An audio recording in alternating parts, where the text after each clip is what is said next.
Ya pemirsa, kita lanjutkan kembali diskusi pemirsa. Kalau kemudian kita lihat gitu ya, tahun depan ini menjadi tantangan bagi Badan Penyelenggara Haji yang akan menangani secara keseluruhan pelaksanaan ibadah haji tahun 2026. Langsung saja, alhamdulillah begitu ya, sudah bergabung bersama kami di studio Apa Kabar Indonesia Malam. Ada Gus Irfan Yusuf, Kepala Badan Penyelenggara Haji. Assalamualaikum Gus. Waalaikumsalam warahmatullahi wabarakatuh. Akhirnya sampai juga di sini, terima kasih Gus. Alhamdulillah, kejar-kejaran tadi. Iya, terima kasih sudah diusahakan. Tadi sempat disinggung juga oleh Pak Ade dan juga kemudian Pak Abdul Wahid yang terhubung melalui sambungan Zoom bahwa saat ini sudah ada badan begitu ya, sudah naik level lah ibaratnya. Artinya kemudian kewenangannya juga lebih luas. Apakah kemudian ada perencanaan haji yang lebih jangka panjang gitu Gus, agar kemudian biaya haji ini benar-benar bisa ditekan dengan efisiensi dan juga investasi yang lebih besar?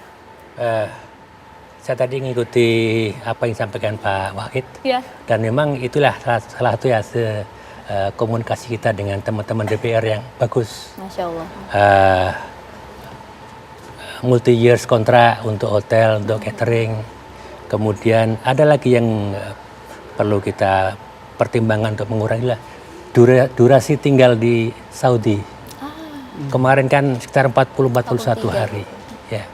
Dan kalau kita bisa kurangi 5 hari saja, 1 hari itu biaya makan aja hampir 80 miliar biaya makan.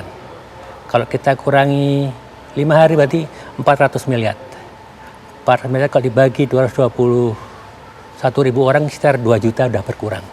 Jika kita bisa mengurangi masa tinggal. Tapi untuk mengurangi masa tinggal itu diperlukan kerjasama semua pihak, terutama berkaitan dengan penerbangan. Selama ini kendala di penerbangan sehingga kita harus 41 hari yang juga itu. Tapi kan alhamdulillah kemudian kita juga patut apresiasi penurunan sebesar 4 juta rupiah pada tahun ini kan juga salah satu pos yang dikurangi adalah dari segi penerbangan itu tadi ya. Artinya ini sebenarnya masih bisa dimaksimalkan lagi? Saya kira dan saya yakin masih bisa dimaksimalkan. Karena banyak komponen-komponen di penerbangan itu juga yang masih bisa kita negosiasikan. Contohnya seperti apa Gus? Konkretnya Gus? Seperti mungkin biaya aftur yang berkaitan dengan Pertamina. Kemudian bagaimana pesawat yang pulang kosong itu bisa dimaksimalkan? Nah, seperti apa itu?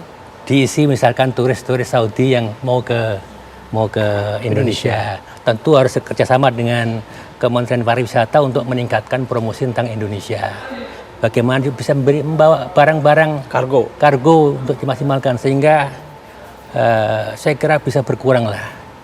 Kita tahu bahwa kalau kita umroh itu biaya maksimal kan sekitar 15 juta paling mahal. Kalau di low season malah bisa 10-11 juta. Kalau sekarang ini kalau 2 kali PP bisa 33 bahkan 35 itu terlalu mahal. Potensial berarti sekali sini ya? Sangat. Penurunan yang di penerbangan sangat signifikan terhadap penurunan jumlah biaya perjalanan haji yang harus ditanggung oleh jamaah. Oke, Pak Ade. Iya, kita berharap banyak dengan lahirnya badan haji yang dipilih oleh pemerintah, oleh presiden.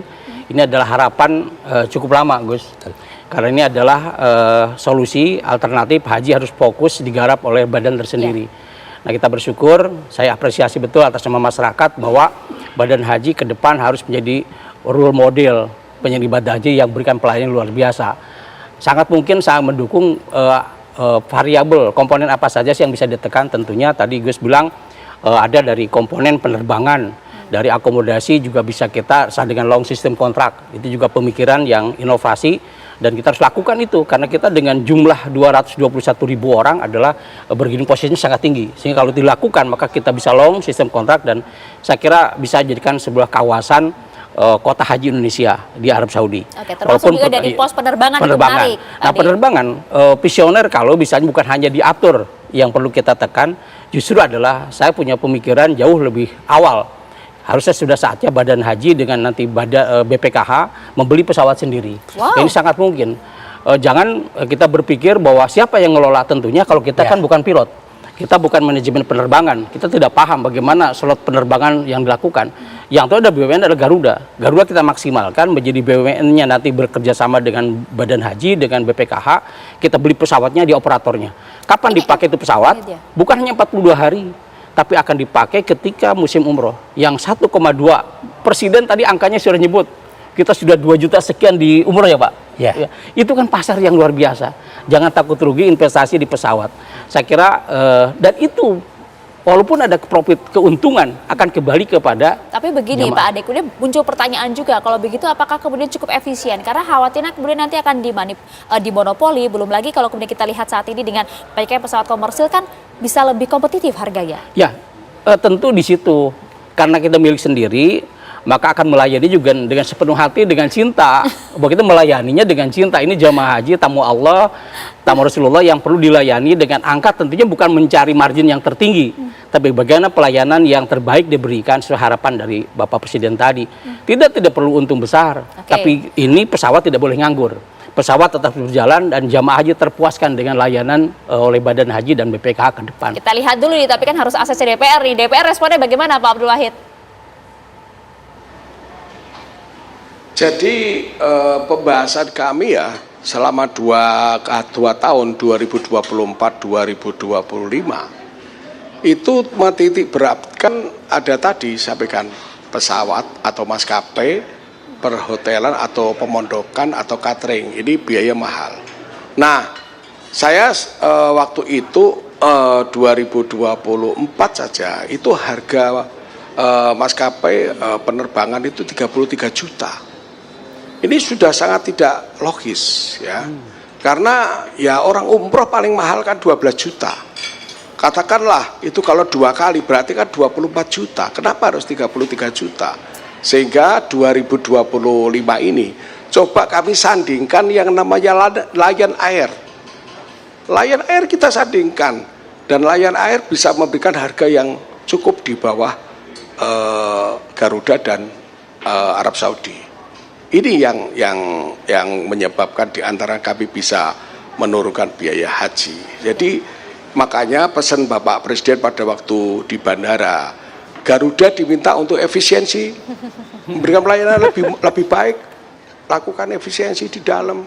Itu termasuk beliau sudah kasih warning kepada BUMN yang namanya Garuda untuk bisa memberikan harga yang lebih bisa kompetitif. Pak Abdul Wahid, mohon maaf Pak Abdul Wahid, kemudian bagaimana dengan usulan dari Pak Ade tadi, termasuk juga ini nampaknya pemerintah harus membeli pesawat sendiri khusus untuk perjalanan umroh dan juga haji. Efektifkah, efisien? Nah, sebenarnya ini sudah pernah kami terima informasi ini dan beliau Bapak Presiden sampaikan kepada kami waktu kami panja haji melaporkan hasil biaya haji tahun 2025.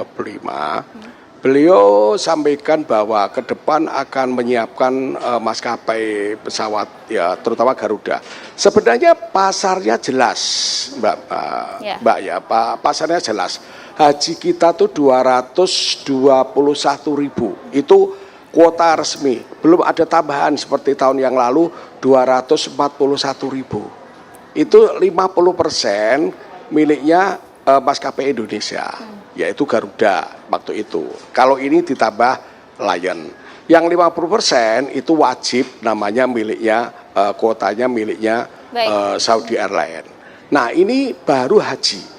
Umroh kita itu hampir 2 juta loh. Ini yang selalu kita dimanfaatkan oleh maskapai yang lain.